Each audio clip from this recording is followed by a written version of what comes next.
Tudo bem, gente? Sejam bem-vindos a mais um vídeo do canal Biocolandim. A gente resolvendo lá a prova de Biologia do Enem 2020, né? Que resolve hoje uma questão a respeito lá de sistema digestório.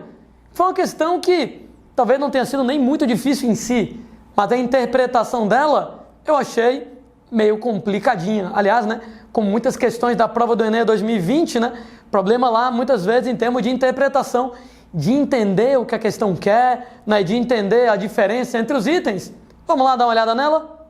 Na indústria farmacêutica, é muito comum o emprego de substâncias de revestimento em medicamentos de uso oral, pois trazem uma série de benefícios, como a alteração de sabor em medicamentos que têm um gosto ruim, melhoria da assimilação, da absorção do composto, entre outras ações. Alguns compostos poliméricos, à base do polissacarídeo celulose. Gente, queria lembrar com vocês que celulose ela é um polissacarídeo que simplesmente não pode ser digerido em animais. Te lembra para vocês que a celulose ela somente pode ser digerida por um grupo de enzimas chamadas de enzimas beta-celulases. Só que essas enzimas beta-celulases, elas estão ausentes em animais. Nenhum animal é capaz de digerir celulose, porque os animais não apresentam beta-celulases. Ô Landim, e os animais herbívoros? Aí os herbívoros, eles têm um truque, né? Herbívoros, eles se associam a micro-organismos, bactérias, protozoários, que vão produzir beta-celulases. Isso quer dizer, gente, que ao pé da letra, quem digere a celulose não é o animal, é o micro-organismo associado a ele. Então, quem come o capim é a vaca, mas quem digere a celulose do capim são bactérias associadas à vaca. Quem come a madeira é o cupim, mas quem digere a celulose da madeira são protozoários associados ao cupim. Ou seja, animais herbívoros, como a vaca, como o cupim, têm que se associar a micro-organismos, bactérias protozoários, que produzem beta-celulases. Então não é a vaca, não é o cupim, não é o animal que digere a celulose. Nesse caso lá, são os micro-organismos associados. Daí, é muito legal você revestir um remédio com celulose. Se ele for revestido com celulose, gente, ela é a prova de digestão. O corpo humano não consegue digerir celulose.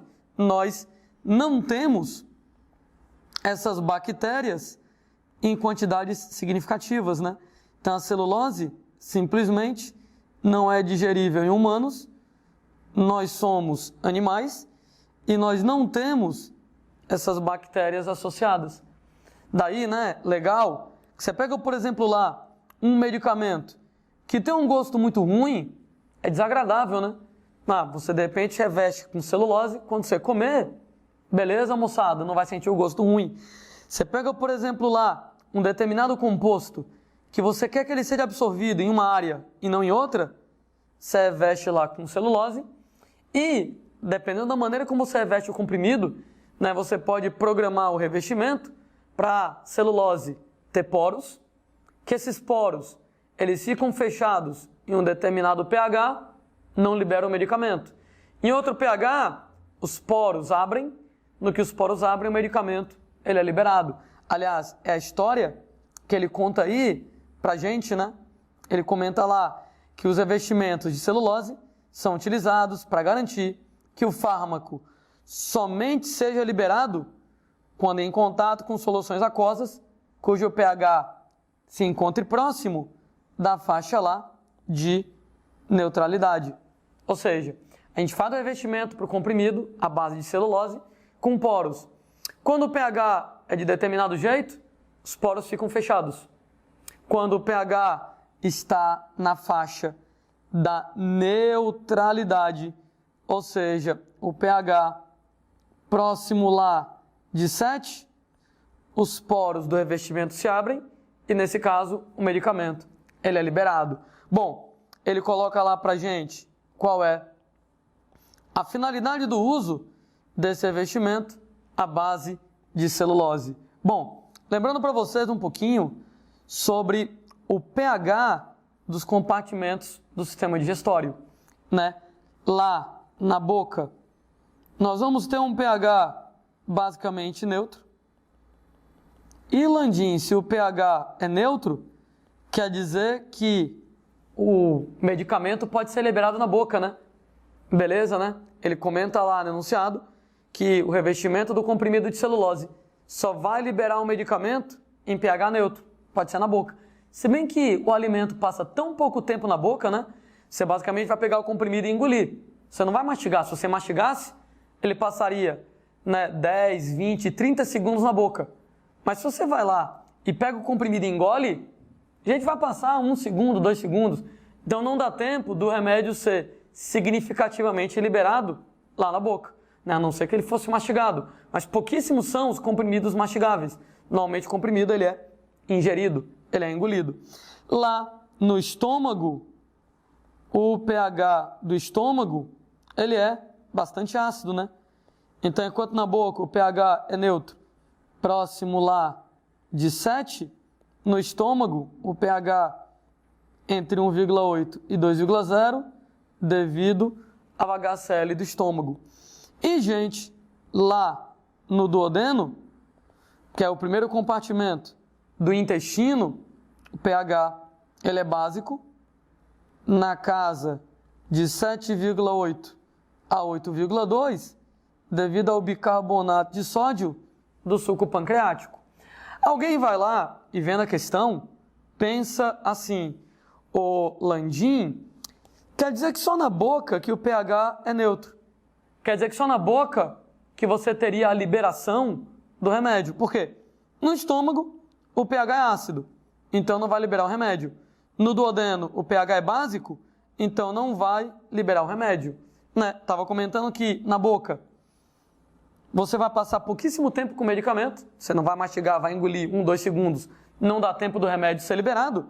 No estômago, o remédio não vai ser liberado, porque o pH é ácido, e no duodeno, porque o pH é básico. Então esse remédio não vai ser liberado em canto nenhum? Peraí, calma. Né? O pH do estômago, ele é fortemente ácido, entre 1,8 e 2,0. E o pH do duodeno, ele é levemente básico, entre 7,8 e 8,2. Ô, gente, forçando um pouquinho a barra, 7,8, 8,2, ele é quase 7, né? Não é, por exemplo, 1,8, 2,0, que está muito longe de 7. Mas quando você pega lá 7,8, 8,2, já está próximo de 7. Ou seja, nesse caso lá, quando a gente fala próximo de 7, o pH do duodeno, ele vai ser um pH básico, entretanto, relativamente próximo de neutro, relativamente próximo de 7. Com um detalhe extra, né? Quando você tem que o alimento sai do estômago, realmente, né? O alimento sai do estômago muito ácido, mas muito ácido, né? O alimento sai lá super ácido, com um pH entre 1,8 e 2,0. Quando chega no duodeno, o duodeno, então, ele vai neutralizar essa acidez. Quando você fala em neutralizar a acidez, exatamente devido à ação do bicarbonato de sódio do suco pancreático, eu vou fazer esse pH subir aí na brincadeira. Quando a gente fala lá nesse pH subir aí na brincadeira, a gente vai então pegar aqui na brincadeira o pH de 1,8 a 2,0 e esse pH então ele vai gradativamente subindo até que ele vai chegar em 7,8 a 8,2. Mas aí, né, gente, pensa comigo, se o pH vai subindo de 1,8 a 7,8, 8,2, então o pH vai 3, 4, 5, 6, 7, até sair daqui e chegar no 7,8, 8,2, ele vai sair do ácido que ele era originalmente para o levemente básico 7,8, 8,2, mas no meio do caminho ele passa pelo neutro.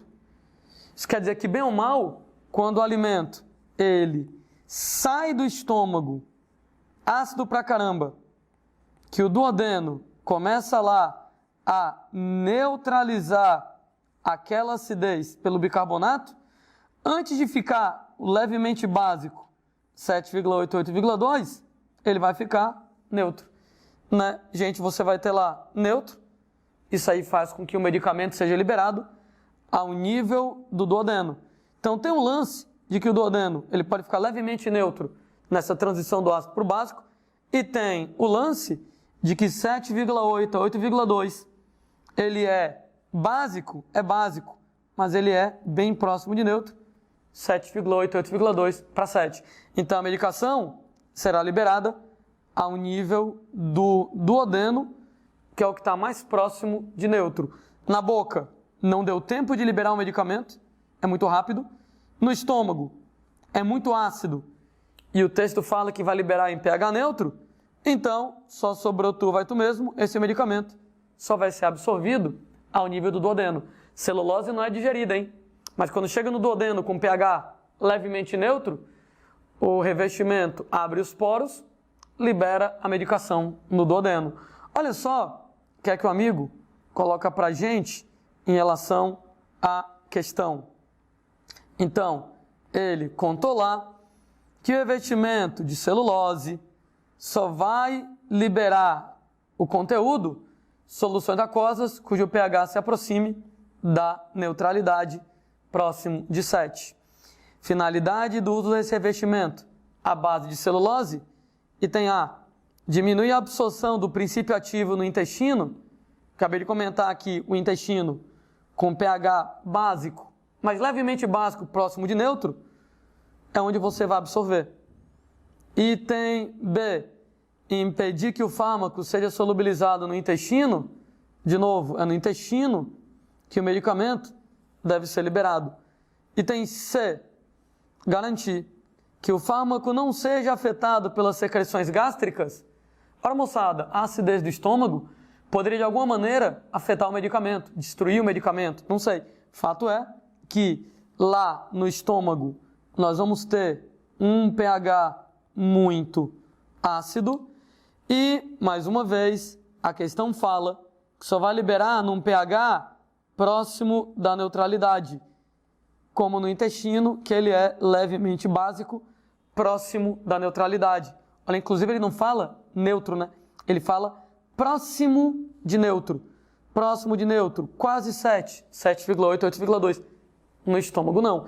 Já que o estômago ele é muito ácido, você não libera no estômago, não vai ser afetado pelas secreções do estômago o medicamento, de maneira que o item C deve ser o item correto. Só continuando a diversão, ele comenta lá, permitir a liberação do princípio ativo pela ação das amilases salivares. Duas coisas, né? Amilases, elas vão digerir amido e não celulose. E o revestimento, ele é a base de celulose.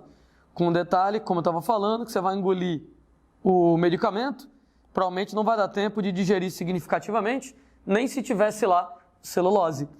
E no item E, facilitar a liberação do fármaco pela ação dos sais biliares sobre o revestimento.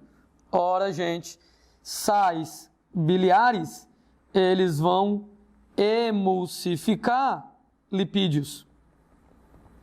Eles emulsificam lipídios, eles não têm ação sobre celulose. E o revestimento da medicação que ele está descrevendo aí pra gente é de celulose e não de lipídios, então os sais biliares não vão trabalhar. A amilase não digere celulose, sais biliares não vão digerir celulose. Bom, ficamos então com a opção correta para marcar, confirmando o gabarito, letra C. Espero que vocês tenham gostado aí da resolução da questão de hoje. Semana que vem a gente traz mais uma questão ainda falando lá do Enem 2020. Um beijo, até a próxima!